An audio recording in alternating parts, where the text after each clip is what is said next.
Welcome back.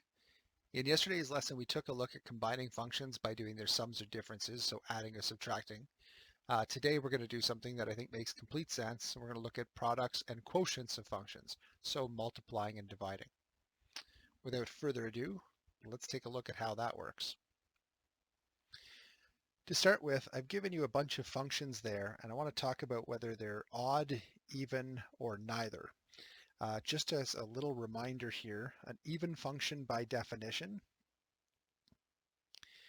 means that f at x is equal to f at negative x, which means if you plug in a value, a positive value, you should get the same value out by plugging in the negative value. So for instance, the best example of that's y equals x squared. When I plug in 5, I get 25. When I plug in negative 5, I get 25. So that actually already answers one of our questions. Now to be odd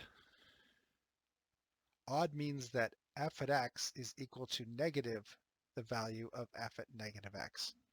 So when I plug in a number and I get out the opposite of that when I plug in the negative. So example, even though it's not on our list, y equals x cubed. When I plug in 2, I get 8. When I plug in negative 2, I get negative 8. That would be an odd function. And then neither obviously meets neither of those criteria. So let's take a look at the ones in the list here. What happens when I plug in y equals x? Or plug a value in, I should say, for y equals x. Well, when I plug in 5, obviously I get out 5. When I plug in negative 5, I get out negative 5. That would be odd. Now the sine x and the cos x, rather than look at specific values, I'm going to actually remind you what odd and even look like. Even are symmetric, and they have specifically line symmetry.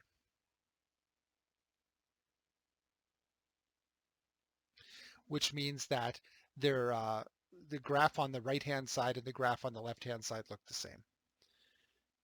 Odd functions have point symmetry.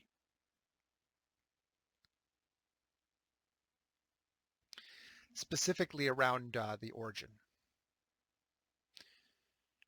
Okay, so if I think about what sine x looks like this. And what you'll notice is that it's not symmetric on the left and the right. It is actually a point symmetry, so that's going to be odd. Cos x looks like this. It actually is symmetric or line symmetric, so it is going to be even. And you could try this by plugging in numbers if you'd like. 2 to the x is neither. 2 to the 3 is 8. 2 to the negative 3 is 1 over 8. That's neither odd nor even. Y equals log x is definitely neither because you can't even plug in negative values of x. Well, what about x squared plus x? Again, think about just plugging in a value of your choice. 10 works nicely. If I plug in 10, I get out 110. If I plug in negative 10, I get out 90. So it's neither the same value nor the negative of the value. So it's neither. Now x squared minus 1, when I plug in 3, I get 9 minus 1 is 8. When I plug in negative 3, I get 9 minus 1 is 8. That one's going to be even. Now one little trick that I will point out with the last two is that we know that x squared is an even function. We know that x is an odd function. If we take an odd plus an even, like we did here, the answer will be neither in this case. It's neither odd nor even. And when we take ones here where both of them happen to be even, x squared takes in an even, or always produces the same value, whether it's positive or negative plugged in, and negative 1 doesn't change regardless of what value you plug in. So both of those are even, so the answer will be even. In order to have an even function made up of sums and differences, all parts have to be even, and in order for it to be odd, all parts have to be odd. So what we're going to do now is go over to Desmos and plug those things in, and then we're going to see what happens when we multiply and divide even and odd functions. And you're welcome to do a little bit of this on your own if you'd like, but I'll just demonstrate a few of them for you. And just to speed things along a little bit, I've already typed in a few of the functions that we had there, specifically a couple of the evens and a couple of the odds. Now, instead of putting y equals, I put f at x, g at x, h at x, and m at x, just so that I can distinguish between them. And I'll just turn them on one at a time so you can see them. This one would be odd because it's not symmetric left to right, but it does rotate 180 degrees. That one is also odd. That one's even left to right. That one's even left to right. Okay, so then we can start looking at the quotients of different functions. So I'm going to graph y equals, let's say, f at x, which is an odd function, divided by g at x, which is an even function. So an odd divided by an even, well, that looks odd to me. So odd divided by even is odd. What about an odd divided by another odd? So f at x over h at x. That's actually a pretty cool looking graph, but it looks very even to me. It's very symmetric side to side. Okay, so odd over even is odd. Odd over odd is even. Now we should try even over even. So I'll do g over m. And that also looks even. And I can try a even over an odd. Let's try h over, or odd over an even, h and m. Okay, so one's odd, one's even. The result is odd. Okay, at this point, this probably seems vaguely familiar. It's actually pretty much the same rules that we use when we're multiplying integers. When we multiply two integers together, the result will be positive if they're the same sign, and it will be negative if they're different signs. And so far what I'm seeing here is that the result will be even if we multiply, or sorry, I guess we've just divided so far, but if we divide two odd functions or two even functions. So it'll be even if they're both the same, and the result will be odd if they're different. One's even and one's odd. Let's try the same thing with multiplying functions. So here we have f at x times g at x, which is an even times an odd, which gives us an odd, and actually that's not surprising, because this is just x times x squared, which is y equals x cubed. If I try f times h, so both of them are odd functions, the result looks even. If I try two even functions, g and m, that looks even. And if I try, what's the one I haven't tried yet? G and h. So that's an even times an odd. The result looks odd. Okay, so if we go back over,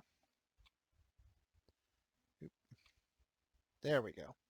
If we go back over here, regardless of whether we're multiplying or dividing, two even functions is going to give an even. Two odd functions will give an even, and an even and an odd will give an odd. And then if we have 3, 4, 5 functions, again, we treat them just like if we had 3, 4, 5 integers multiplied or divided. Each pair of the same is going to give an even.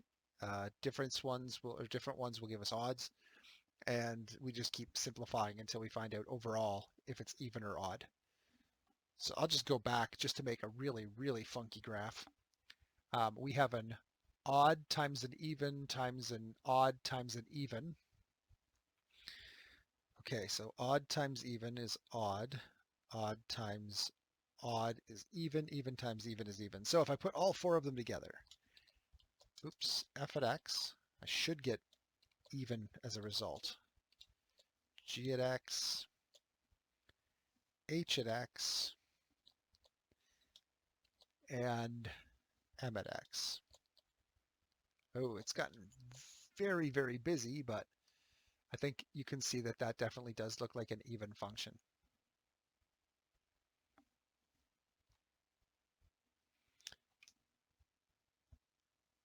Okay, so that's something useful to know, that if we're trying to put together different functions using products or quotients, whether they're even or odd, and what the result will be is useful. Okay, in this question, just before we go too far, and I will fix this on the handout that you guys can download, I'm going to make a small change. I realized that I modified these, or changed the graphs slightly so that they'd be prettier to look at and deal with, but I forgot to actually change the equations. So if you look at the picture of the graph down there, the straight line is actually the equation of x minus 3. So I'm just going to change this to x minus 3, not plus 3. And that parabola is actually going to be x squared minus 8x plus 15. I have to change either the equation or the graph, and the graph's really a lot harder to change, so I'm just going to leave it there and change the equations. And now what we're going to do is let's mathematically put together the p at x based on what f at x and g at x are. So p at x is just going to equal f at x, which is x minus 3, times g at x, which is x squared minus 8x plus 15. And now at this point, I just expand that out. It's just a polynomial, and I get x cubed minus 8x squared plus 15x, and then minus 3x cubed, or 3x squared plus 24x minus 45. And when I collect like terms, I think I get x cubed minus 11x squared plus 39x minus 45. And looking at that, I can see it's going to be cubic. I don't know exactly how to graph that from the form it's in. We did graph cubics, or we do know how to graph cubics if they're in our nice translation generic form of, the a in front and the k in front of the x, and the uh, d and c moving things left and right and up and down, but we don't know how to do it from that particular form of a cubic. So I'm going to actually use a little trick with the graph that we have below. We could always do this no matter how complex the functions are, is we can look at it piece by piece, or x value by x value, and remember that the x values, the two, or for any given x value, the two y's can be just multiplied together to find out our new y. And I'm going to graph this in red for no other reason than I just want it to look different than the blue and the green that are already there. So I'm going to start off at x equals 3 because I think it's the easiest to see. At x equals 3, both graphs are at 0. So multiplying them together gives 0. At x equals 4, one of the graphs is at plus 1 and one's at minus 1. Plus 1 times minus 1 is minus 1. And at 5, we have 1 at 0, 1 at 2. Multiply 0 times 2 and we get 0. Now, when we go over to x equals 6, both of the graphs are at 3, which means that the product of them should go up to 9. So I don't know where that's going to be, but it's up here, some target to shoot for. It's a little bit higher, but you get the idea. Now we'll go back to x equals 2, and we have 1 point at 3 and 1 point at negative 1. Well, multiplying those together should give me negative 3. And then the further I go to the left, it's going to be a bigger and bigger number divided by a slightly bigger negative number. So that means that we're going to have bigger and bigger negative values. So it's just going to go down, and I'm going to predict that the graph looks like this. And I'm not sure I'm exactly correct, but something like that. And I'm just going to give you the logic of why I think it's going to look a little bit like that. And it doesn't have anything to do with this. It has to do with just some knowledge of prior stuff. If I think back to polynomials. Since both the green and blue graphs had a 0 or a root at x equals 3, I'm pretty sure that this is going to be an order 2 root. And we remember that order 2 roots touch the axis and go back to the same side that they were on. And since only one of them had a 0 at 5, I think this is an order 1 root. And so I know it should go straight through, or diagonally through, I should say. So I'm predicting that's what's going to look like. And let's plug it into Desmos and see if it does actually do that. Okay, so I've already got the equations in there. I've already got the two graphs that we're looking on there. What I want to do then is modify these and see if, or multiply them, I should say, and see if it gives me what I think it will. So P at x, which is product of x, or product at x, we said is f at x times g at x. And you know what? I'm going to just change it so that it's red so it looks just like the graph on my other page. As soon as I get the color red, there we go. And yeah, that's pretty much what we predicted. Okay, it's actually a little bit off. I predicted it would have a minimum at that point, but it actually goes through that point for a little bit, goes a little bit lower, and then goes back up. But I think I was right about the two roots at least. Okay, so even though my graph might be a little off, I think you still see the overall shape of it. It is definitely a cubic. All right. Okay, now to take a look at B. I'm going to start by doing it mathematically. So Q at x over, equals f at x over g at x is just x minus 3 over x squared minus 5x, sorry, minus 8x plus 15. And I'm going to remind you, back in the rational unit, rational functions unit, we learned how to deal with stuff like this. And the trick is to factor the bottom and see if we can get anything that cancels out. And x squared minus 8x plus 15, two numbers that multiply to positive 15, add to negative 8, would be negative 3 and negative 5. So at that point, we can cancel out the x minus 3 on the top and the bottom, and our result will be q at x is equal to 1 over x minus 5, with a couple of restrictions. X cannot equal 3. I don't even know what symbol that was trying to be. X cannot equal 3 or 5. Both of those would give the bottom equal to 0 at some point in the equation. Now it turns out that there's going to be a slight difference between those.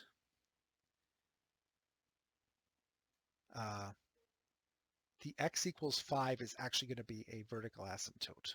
And I'm going to do that in yellow just so that we can make it stand out a little bit. And x equals 3 actually won't be a vertical asymptote. It's going to be a removable discontinuity or a whole discontinuity. And what's the value going to be? Okay, so at 3 we have 0 divided by 0. And the interesting thing about 0 divided by 0 is it doesn't necessarily equal 0. It equals anything. 0 divided by 0 is not actually undefined. It's hyperdefined. Anything is 0 divided by 0. So let's leave that out for a second and just see what happens with some of the other values. Let's start on the right-hand side where x equals 6 because there's only one value to the right of that asymptote. And at 6, the two values are both at 3 up here, which means that our quotient will be 3 divided by 3 is 1. Now I'm going to go over to the left-hand side and say at 4, x equals 4, I'm going to have my f at x is 1, my g at x is negative 1. 1 divided by negative 1 is negative 1. At 3, I've got the whole. Things get a little bit weird there. Let's skip that one and go to 2. At 2, I've got down here negative 1 divided by positive 3, so that's going to be negative a third. So it's going to be about there. And at this point, you're welcome to start putting in a few more values if you'd like. I'm just going to erase the little extra red dots that I really don't want there. And now I have to connect these. I could plug in x equals 4.5 and 5.5 and figure out where they are, but the numbers are a little wonky. I guess at 4.5, it's going to be, I don't know, 1.5 divided by a half. So it'll be down here, maybe negative 3-ish. And at 5 and a bit, we're going to have, or sorry, 5.5. I think we have 2.5 divided by 1. So yeah, we're going to have something like 2.5 or 3 over here. And if you look at it, 1 over x minus 5, we could have probably figured that out right from the beginning. That's just our 1 over x graph shifted 5 to the right. So here's an example of where we could do it piece by piece. However, I think actually looking back at the equation and just saying it's a translation of a simple graph that we already know is good for us. Okay, so this one here goes down forever. And I do want to remind you that at 3, there's going to be a whole discontinuity or a removable discontinuity. So it's our y equals 1 over x graph shifted 5 to the right with a hole at x equals 3. And we'll hop over Desmos to see if it agrees with us. I already have f at x and g at x there. I'm just going to change this to the quotient. And then I'll do the divided by g at x. And that certainly looks like 1 over x shifted over 5. And we're just going to double check to make sure that there actually is a hole at 3. And sure enough, there is. Okay, so I think we did that correctly. Thankfully, finally.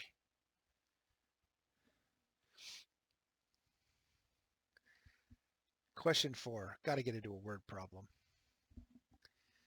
In order to boost fan support, the owners of a baseball team have agreed to gradually reduce ticket prices, P in dollars, according to the function P at G equals 52 minus, I think that should be 0.1 G, because 0.1 G doesn't make sense.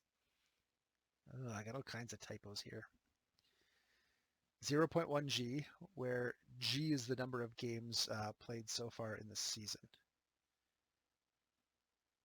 Actually, should that be 0.1 or should it just be 1? How many games do they play in baseball? Okay, yeah, I just paused and Googled it. There's 162 games in a season for each team. So if it was $1 per game they were taking off, it would go down to 0 pretty quick.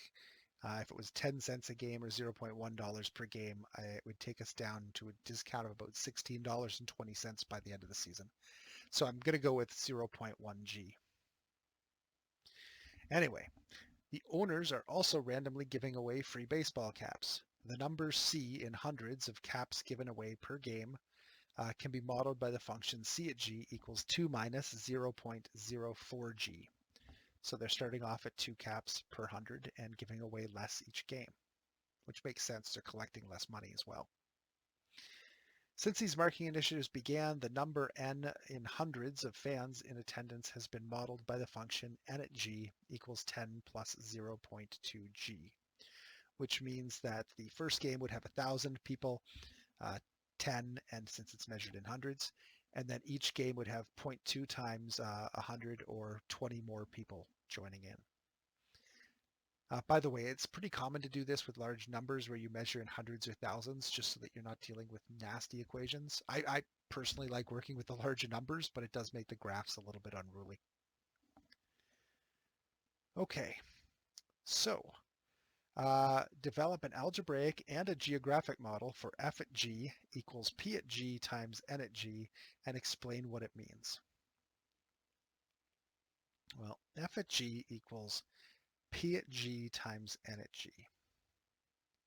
Oops. Let's first of all just discuss what that even means or what the relevance it is. Okay, so f at g is the number of games, or sorry, the ticket price per game times the number of games played. So this, when you multiply those together, the number of games times the price to get into, or price in tickets per game. Sorry, number of play, yes, number of people times the ticket price. That's just total revenue. how much money they're bringing in. And we can model that by saying 52 minus 0.1g times 10 plus 0.2g. Expand that out, collect like terms. That'll give us 520 plus 52 times 0.2, which I should be able to do in my head, but for some reason I'm not. 10.4g minus 0.1 times 10 is 1g, and then minus 0.2g squared. Okay. Actually, I'm going to put those in the normal way that we would write this, which is largest power of g first. So negative 0.2g squared, and then plus 9.4g plus 520. Okay, so there's our geographic model. Let's go plug that into Desmos, see what it looks like. Since we need a other model anyway, or a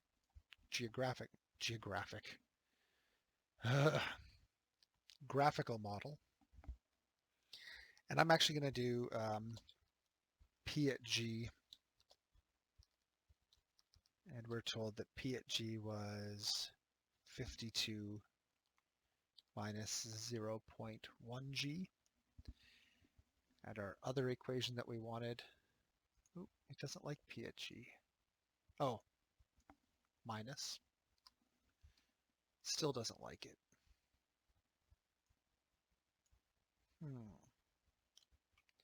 How about P at X?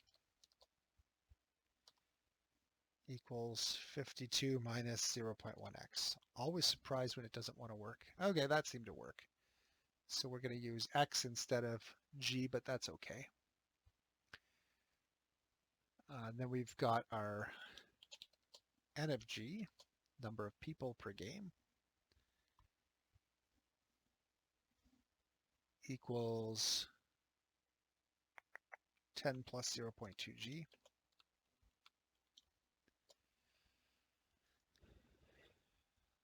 Try to put those on there. Oh, the other one's quite a bit bigger. Okay, there we go. And then if we want to find f at g, that was going to be, or wait a second, why did it accept g in one and not the other? Okay. You guys witnessed that. I don't know if I did something wrong before or what, but okay, it's taking g now. F at g equals P at g times n at g. Okay, so what's happening here is that the cost that they're getting per ticket is going down. That's the blue line. But the number of people they have showing up is increasing. That's the green line. And at some point in there, there's going to be a sweet spot. And without even being asked, I'm just going to kind of scroll out and see what happens. And it looks to me like, yep, there's definitely a sweet spot here where this is as high as possible. And since we said that this was the total revenue per game, that means that our revenue is going to be the highest at that point. Now I'm going to cheat. Actually, I'm not going to cheat and go ahead because we're not actually asked to find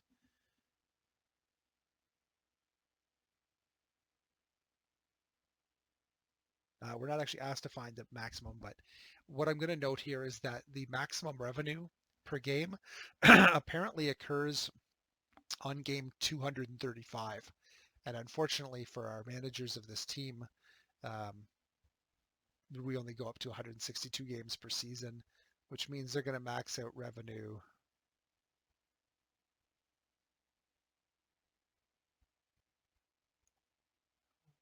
Why is that doing what it's doing? Oh, they're going to max out revenue at game 162.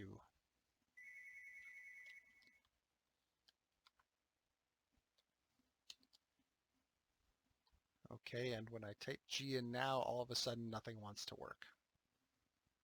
Ah, silly Desmos. Okay, that's it. We're going to X's to see what happens. Everything's starting to reappear again. And there it is. Okay, and I've still not found rhyme or reason as to why Desmos does do variables sometimes and not others, but we'll figure it all out. So it looks like their last game of the season, they're going to make $1,517.92. Okay, let's go back over.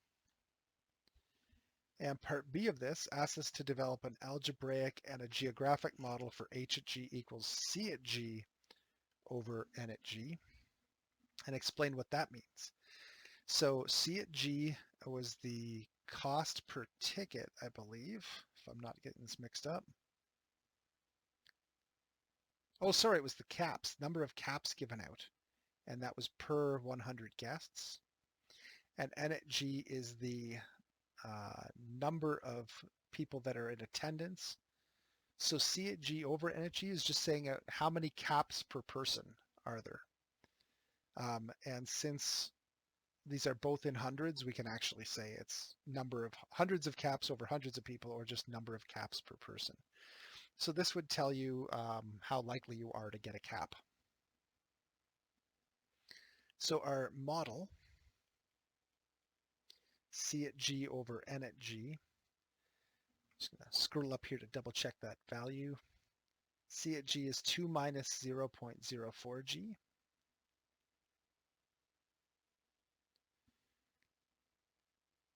And our N at G we know is 10 plus 0.2 G.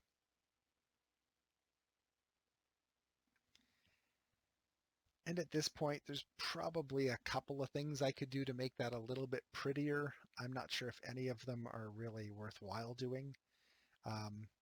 But let's actually go over and see what that looks like. And let's just predict what's going to happen. We know that the number of caps is dropping each game, and we know that the number of people attending is increasing each game. So I think it means that as we go forward, we've got a lesser and lesser chance of actually getting a cap if we go. So let's see if our math actually predicts that. Okay, so we're going to change this to, oh, I guess I need to put in C at G, or again, we're going to use X because apparently Desmos doesn't want G today, or only wanted G sometimes. I don't even know. That's 2 minus 0.04 G, or X. And we don't want F at G anymore. We want H at X. And that's going to be C at X divided by N at X. I apologize. I'm hoping I'm not losing too many people for all these changes of variables here, but unfortunately it is what it is. I'm going to turn off P because it doesn't matter anymore. I'm going to zoom in a little bit. Okay, and I actually have to zoom in quite a bit, which makes sense because this is going to be a fairly small number. H at X is the number of caps per person, which probably is going to be less than 1, just because if they're giving away more than 1 cap per person, I think they're wasting money. Okay, so it says that when we have, okay, this is going to be a little bit weird, but when we have 0 people attending, the number of caps per person will be, or sorry, game 0, the number of caps per person will be 0.2. So that means 1 out of every 5 people is going to get a cap. And then we were asked what the odds are of getting a cap in game 5. So game 5 is over here. And it it looks like our number of hats per person is 0.164, which means that we have a 16.4% chance of getting a cap in game 5. So not great, but 1 in 6 at game 1 or game 0, which I guess it wouldn't be a game 0, but if there was a game 0, the odds of getting a cap would be 1 in 5, and then it's going to drop off after that as well. Just out of curiosity, it didn't ask us, but what happens in game 162? Can you still get a cap? Our model may not be any good up at that distance. And it won't be because it says that the number of caps is going to go negative, which doesn't make sense. So the number of caps will go negative at game 50, which means at game 50 they just stop giving away caps. So yeah, we're definitely not getting any caps after game 50.